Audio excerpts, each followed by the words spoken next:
পাওয়ার n minus 2, তাহলে 2 to the power n minus 2 to the power n minus 1।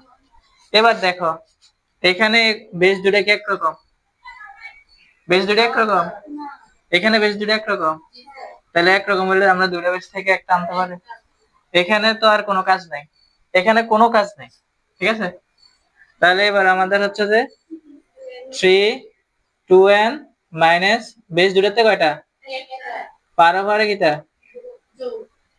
যোগ, তাহলে n minus 2।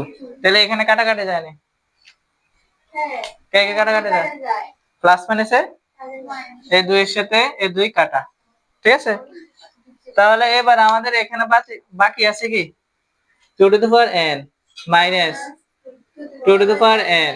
এটা দেখো আমরা একটা জিনিস খেয়াল করো, a to the power m into a to the power n, এটাকে আমরা লিখি a to the power m plus n, m plus, তাহলে a to the power m plus n কে যে যে লেখা যে কথা এটা লেখা একই কথা না, ঠিক না? তাহলে দেখো এখানের মধ্যে 2n 1 আছে, 2n 1, তাহলে আমি যদি এটা ভাঙাইতে যাই 2n 1, এটা যদি ভাঙাইতে যাই 2n আর হচ্ছে কি 2 1, এরকম না? এরকম হবে না? তাহলে আমরা এই নিচের লাইনে এই জায়গাটাতে সাদা ওইভাবে ভাঙিয়ে লিখতেছি 2 ইনভার্স 1। কোন অসুবিধা আছে? এবার আমাদের এখানে কাজ কি দেখো, এখানে 2 টু দি পাওয়ার n আছে নেই, এখানে 2 টু দি পাওয়ার n আছে নেই, তো উভয় পাশে একরকম থাকলে কি না কমন, তাহলে উপরেও আমরা কমন নিতে পারি। দেখো এখানে যদি আমরা হিসাব করি 3 two the power n minus উপরে কি থাকে শুধু 2 টু দি পাওয়ার n, ঠিক না? দুইয়ের সাথে দুই কাটা না, আর নিচে থাকে আমাদের 2 to the power n minus 2 to the power n, আর ইনভার্স এই ইনভার্স n এর সূত্র জানি নি 1 by a to the power, তাহলে আমরা এটা লিখতে পারি 1 বাই 2। কোন অসুবিধা আছে? তাহলে এবার আমরা শুধু কমন নেবার অঙ্ক হয়ে গেছে, তো আমাদের ক্যালকুলেশন এখানে ক্লিয়ার হয়ে যাবে। তাহলে আমরা কমন নেই, এখানে কি কমন দেয় 2 to the power n, 2 to the power, তাহলে 2 to the power n common নিলাম, কমন নেওয়া মানে ভাগ দেওয়া, 3 মাইনাস এখানে কত থাকবে,